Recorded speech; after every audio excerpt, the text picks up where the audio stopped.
Ассалаумалейкум. Бүгін үлкен бір тақырыпты бастайын деп отырмын сіздерге.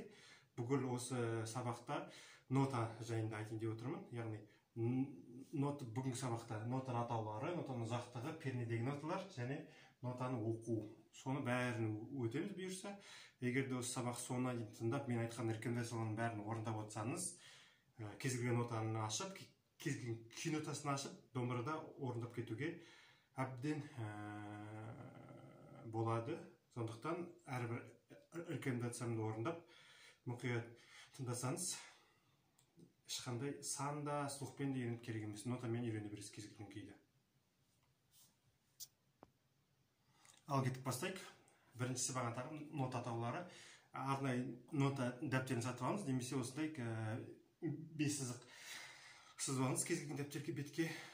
Содан кейін қараңыз, міндетті түрде санағанда төменнен жоғары салынады. 1, 2, 4, 5. Жоғарыдан емес, төменнен жоғары қарай санады. 1, 2, 4, 5. Енді қараңыз, до, ре, ми, фа, соль, ля, си деген бәріміз білеміз ғой. Соны жазып шығайық. Міндетті түрде өзіңізге арнайы бір конспект ашып, дәптер жазып соны жазыңыз. До нотасы төменгі сызықтың бірінші сызықтың қосымша сызығында жазылады. До. Ре бірінші сызықтың астында. Ми бірінші сызықтың бойында. Фа екінші мен бірінші сызықтың ортасында. Соль, ля, си. Ре бірінші сызықтың астында. Көшіріп алыңыз, паузаға қойып. Ми бірінші сызықтың бойында. Фа бірінші сызықтың астында. Соль екінші сызықтың бойында. Ля 2 мен 3-тің ортасында сызықтың. Си 3-ші сызықтың бойында. Бұны біз октава деп айтамыз, бірақ осы сізге мүлдем керек емес. Ол термин мен сіздерге тек қана өзіңізге керекті нәрсені айтам, артық терминдерді қолданылмаймын. Сондықтан мына бірінші өзіңіз жазып алыңыз да, қазір видеоны паузаға қойып, өзіңізге көшіріп алыңыз. Әрқайсысын ережесін жазып жаттап алыңыз. Қазір ары қарай жүрсем. Мен қараңыздар, жәнегі егерде үйренсеңіздер, енді екінші октаваға көшеміз. Бұл октава деген нотаның биіктігіне келеді, ол маңызды емес. Енді до мына жерде 3 пен 4 ортасында до 2 деген жазылады. Міндетті түрде өзіңізге жазылыңыз. До 2 деп айтсаңыз болды. Немесе до екінші октава деп айтылады. Егерде таза музыкалық сауатпен сөйлейтін болсақ. 4-ші сызықтың бойында ре 2, 4 пен 5-тің ортасында ми 2, 5-тің бойында фа 2, 5-тің үстінде соль 2, және енді қараңыз, 5-тің үстіндегі қосымша сызықта. Яғни бағана до нотасы естеріңізде бар, астында жазылған. Тура сол сияқты, бірақ жоғарыда жазылады. Бұл ля 2, және қосымша сызықтың үстінде бұл си 2. Мынаны да асықпай жазып алыңыздар, түсініп алыңыздар. Әрқайсысын қай жерде орын алсын, кәдімгідей конспект ретінде жаттап алыңыздар, тағы айтамын.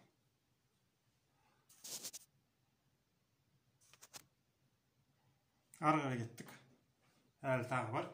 Және си 2-мен аяқтадық қой. Енді екінші қосымша сызық. Көрдіңіздер ме? 1, 2. Бұл до 3. Енді тағы біреу болады. Бұл ре 3. Және қосымша мынаны да жаттай салыңыз. Бұл ми 3.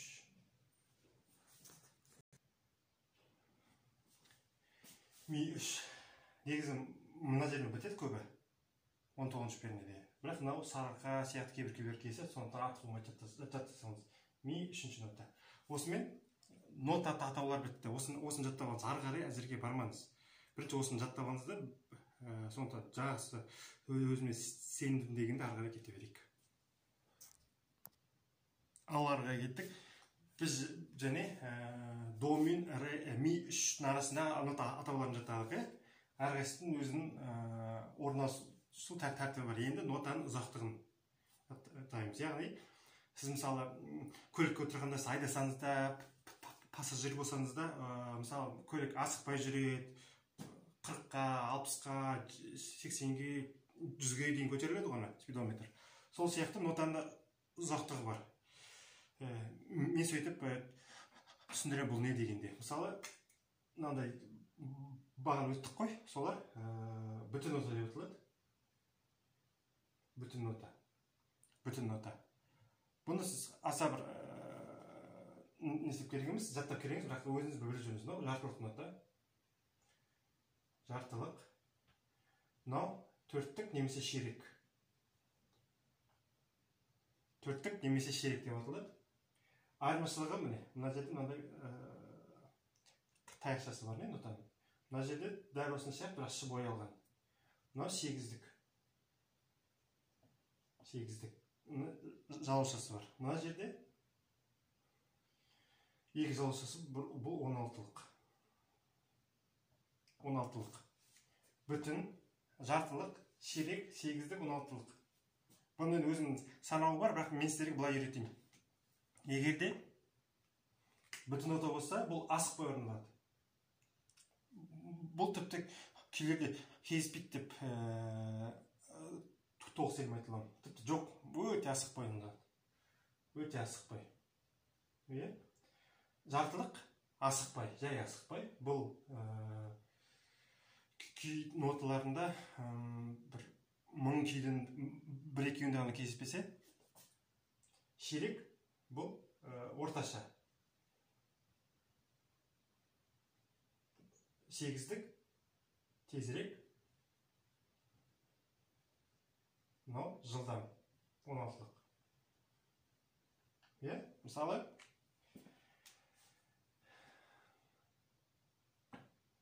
сегіздік, мысалы, Балбырауын деген күйде, 16-лық, сегіздік, 4 үшеуде кездеседі. Сол кезде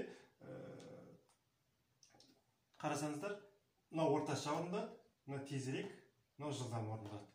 Қазір ең басты осыны жаттап алсаңыздар, қазір сізге 100% сенімді болып тұр, біраз түсініксіз болып тұр, бірақ осыны жаттап алсаңыздар, қазір ары қарай нотада қалай жазылады және қалай орындалады дегенде мысал мен келтіріп беремін, сол кезде түсінесіздер. Ал былай бағанағы айтқан машинаның спидометрмен есептейтін болсақ, мысалы мынау орташа 60 болса, мынау 30 мысалы, мынау 10, мынау 90, мынау 120-дан көп қой. Және тағы айтам, бұл күйдің өзін екпініне байланысты. Мысалы, екі күй бар, ақпай және адай. Адай, мысалы, жылдам орындалады, ақпай орташа орындалады.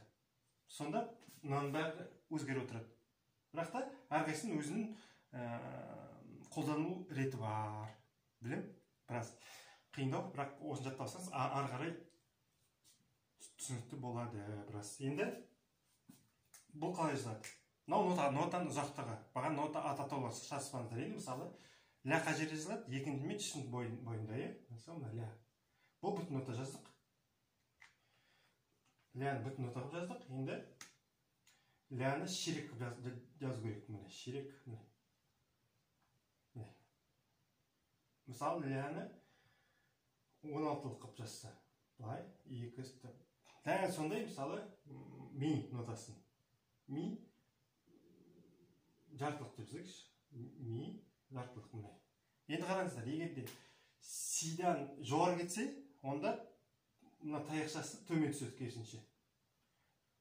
Мына жақта оң жағында жоғары болса, сидан жоғары қарай, сол жағында төмен келеді таяқшасы. Бұл мысалы ширек алайық, ми 2 ширек міне. Ми 2 жаздық, ширек астығы кетті. Дәл солай, мысалы, соль жартылық. До 2 сегіздік. Си нотасына дейін таяқша үстіде болады, си нотасынан кейін таяқша астына болады, оң жағында. Осыны ұмытпаңыздар, өзі нота ашқанда белгілі болады. Енді тағы бір мысал қатарынан си 2 сегіздік келетін болса, ол қосылады, мысалы міне фа 2 былай 2 керек болса мына 2 қосыла салатындай. Мысалы ре нотасын алайық. Ре сегіздік, 1 ре 2 ре былай қосылады екеуі. Сонда жалаушасы 2 сегіздік былай болса, мына жалауша былай мынаған қосылады, мынаған қосылады, сөйтіп қосылады. Түсінікті шығар, иә? Ары қарай кеттік. Ал енді домбыраның өзіңізге дәптерге өстіп домбыраның мойнын салыңыз, яғни мынаны салу керек қой сіздерге. Міне, мына 19 перне болу керек. Жазып шығыңыз, ерінбей. 19. Бұл жерде аса суретшілік өнердің қажеті керек емес. Жазып шыққаннан кейін енді былай жазамыз. Мына жағы мен сол жақ оң жағы астыңғы шек, сол жақ үстіңгі шек болады. Өстіп жаттауға болады. Енді жаттаймыз. Астыңғы ашық шек, соль нотасы. Бірінші соль нотасы қай жерде жазылады? Ойланып алыңыз. Екінші сызықтың бойында. Егерде дұрыс тапсаңыз, ары қарай кете берейік. Егерде дұрыс таппасаңыз, видеоны өшіріп қойып, қайтадан нотаны жаттап алыңыз. Ары қарай қиындай береді. Енді ашық шек соль. Үстіңгі ашық шек. Бұл ре. Яғни мысалы біз былай екі шек мойын қой. Бұл соль нотасы болады. Үсті ре. Иә? Енді кеттік. Енді біріншісі тек астыңғы шекті үйренеміз. Екінші пернеде ля нотасы. Төртінші пернеде си нотасы. Білу керексіздер қай жерде екен. 5-те до 2. Осы жерде паузаға қойып, өзіңізден сұраңыз. До 2 қай жерде жазылады? 3 мен 4 ортасында. 7 ре 2. 9 ми 2. 10 фа 2. 12 соль 2. 14 ля 2. 14, 16 си 2. Си 2 16, иә? 17 до 3, және 19 ре 3. Және бағана өгеттік қой біз. Ми 3 деп бар. Ол ми 3 мына жерде. Қысқарып бермейді. Ми 3. Бұл тек 3-4 күйде ғана келседі. Бірақ артық болмайды. Білгеніңіз мысалы сарықада келседі. Деп шығып келеді мына жерге. А негізі мына көбі неге бітіреді. Ре 3-пен, 19 пернемен. Енді қараңыз, мына жаттап алыңыз бірінші. Өйткені мына жақ біраз қиындау болады екен. Енді біз бұл еттік қой, енді мына жағын қараңыз.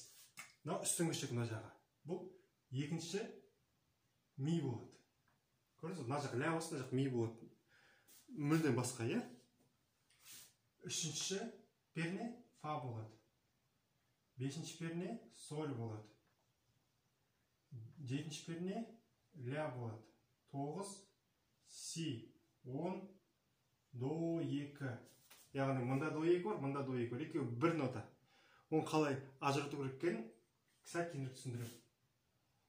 Соль 2, 12, мына жақта соль 2 болса, мына жақта ре 2 болады. 14 ми 2, 15 фа 2, 17 соль 2, және 19 ля 2. Түсінікті деп есептеймін. Жаттап алыңыздар, жақсы ма? Видеоны пауза қойып, жаттап алыңыздар. Енді заңды сұрақ туы мүмкін. Заңды сұрақ. Мына жақта 3-де, мына жақта 4-де, мына жақта 8-де. Қандай нота бар? Оны мысалы біз басамыз ғой. Мысалы салтанат күйінде 3-ті басамыз, көн тоқында 3-ті басамыз. Мысалы адайда 3-ті басамыз деген сияқты, иә? О да бізде міне бірден айта кетейін. Музыкалық тілде диез бемоль деген бар. Мынандай бар. диез. Былайша айтсақ, хэштег қой. Диез. Сосын андай бар. Былай жарты жүрекше. Бұл бемоль. Және андай бар, бекар. Бекар. Яғни нотада фа диез болады. Мысалы, фа диез кездеседі. Өзімен қазір келесінде түсіндірем. Сол кезде практика ретінде түсіну керек. Бірақ та жаттауыңызда диез болса, бір перне төмен түседі. Мысалы, бізде білмеймін, фа 2 диез көрсету мүмкін. Фа 2 диез бұл 11-ші перне. Фа 2 диезінде 11-ші перне. Дәл сондай, айтам, диез болса, бір перне төмен түседі нота. Нота деген осы домбыра бойында. Ал нота кәдімгідей жазыла береді. 5 сызықта, 5-ші сызықтың бойында фа 2 жазылады. Тек сол фа 2-дің алдына хэштег қойылады. Бұл диез деп аталады. Мысалы, соль диез керек, 13 керек. Мысалы, үстіңгі шекте до 2 диез керек дейік. Бұл астағы түседі, 11 түседі. Түсіндіңіз ба? Егер де дәл осы тақырыпты түсінбей қалсаңыз, маған инстаграмға жазыңыз. Мен төменде описаниеда сілтеме қалдырамын. Сол кезде тағы да түсіндіріп беруге көмектесейін. Енді бекар, бемоль. Бемоль тұр, бұл бемоль керісінше. Бір перне жоғары болады. Мысалы, бізге көңіл оқығанда си бемоль деген нота бар. Си деген 3-ші сызықтың бойында, сол бір жоғары перне, 3-ті басамыз. Яғни 3 дегеніміз бұл си бемоль. Сол сияқты кез келген нотада, мысалы, бізге ми 2 бемоль керек болады, бұл 14 емес, 13-ті басамыз. Солай. Тағы айтам, диез деген бір перне төмен түсеміз, бемоль деген бір перне жоғары болды. Басқаны өздеріңіз іздеп істемеңіз, өйткені өздеріңіз іздесеңіздер бір тон, жарты тон деп бір музыкалық ережелер болады, осы сіздерге мүлдем керек емес. Осын жаттап алыңыздар болды. Енді бекар деген нәрсе бар. Бұл қазіргі қарапайым тілмен айтатын болсақ, вирус пен антивирус деп есептесек, мынау мысалы вирус болса,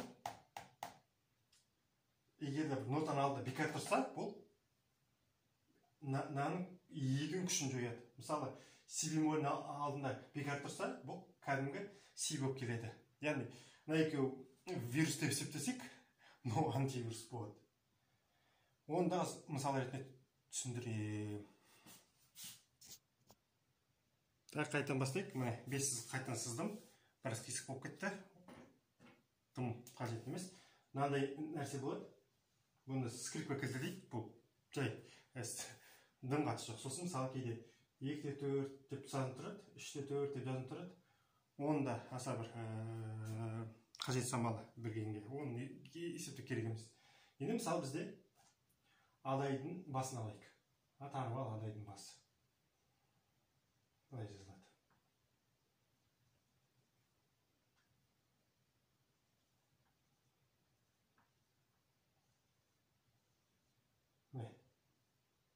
Ля, соль, ля, соль. Көрдіңіздер ғой? Мына бұл.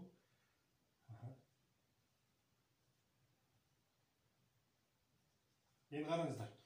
Мысалы, домбырада мынандай жазылады. Көбінесе былай жазылады. Енді маңызды ескерту, жаттағаныздар. Егер де үстінде жазылса, мынандай екеуінің, бұл астыңғы шек болады. Егер астында жазылса, бұл үстіңгі шекті білдіреді. Яғни наоборот. Мысалы, мына жерде, мына біріншісінде біз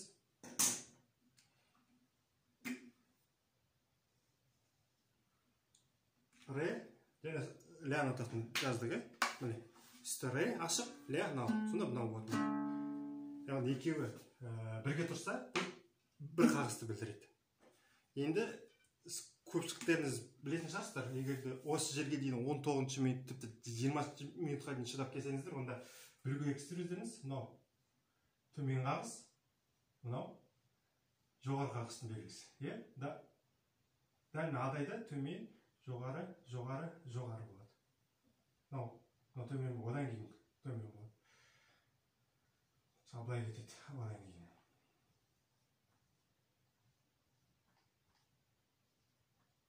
Былай кетеді.